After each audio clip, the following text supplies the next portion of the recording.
अस्सलाम वालेकुम सामीन। 8 सफ़रुल मुज़फ़्फ़र और 14 अगस्त है।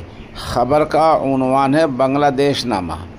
3-4 ख़बरें बांग्लादेश से नई आई हैं, वो आपको सुनाई देता हूँ। नंबर 1, बांग्लादेश में साबिक़ वज़ीर क़ानून अनीसुल हक़ और शेख हसीना के सलाहकार मोहम्मद सलमान को गिरफ़्तार कर लिया गया है। बताया जा रहा है कि वज़ीर क़ानून को एक किश्ती में बिठा कर कहीं ले जाया गया है और किश्ती में जो तस्वीर सामने आई थी उसमें देखा जा सकता है कि उनके हाथ बंधे हुए हैं।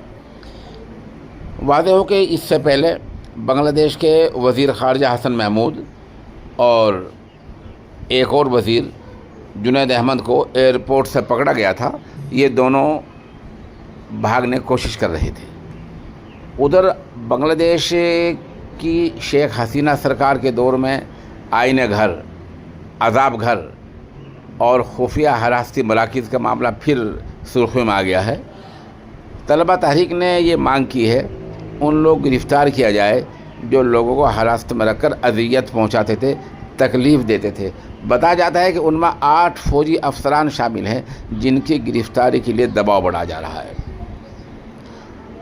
उनके आकाओं का कहना यह है कि सरकार जो कहती थी वो इन लोगों ने कर दिया है, अपनी तरफ से कुछ नहीं किया है, ये लोग मजबूर थे। बहरहाल वो 8 लोग हैं जिनकी गिरफ़्तारी के लिए दबाव बढ़ रहा है। ये लोगों को हिरासत में रखकर मारते थे, पीटते थे और सरकार जो कहती थी वो जुल्म क्या करते थे। उधर खबर आ रही है कि जिन लोगों ने तहरीक के दौरान इंटरनेट बंद किया था उनको ढूंढा जा रहा है, उनको तलाश किया जा रहा है और ये पता लगाया जा रहा है कि किसकी ड्यूटी थी, किसने उस आर्डर पर दस्तखत किए हैं। अगर वो मिल जाते हैं तो उन सब को भी गिरफ़्तार कर लिया जाएगा। दूसरी तरफ बांग्लादेश की तलबा तहरीक ने मांग की है कि शेख हसीना को फ़ौरन गिरफ़्तार किया जाए क्योंकि वो कातिल हैं। इसी बीच खबर आई थी कि शेख हसीना के ख़िलाफ़ वहाँ कत्ल का मुकदमा दर्ज हो गया है और अदालती हुक्म के बाद उसकी जाँच भी शुरू कर दी गई है।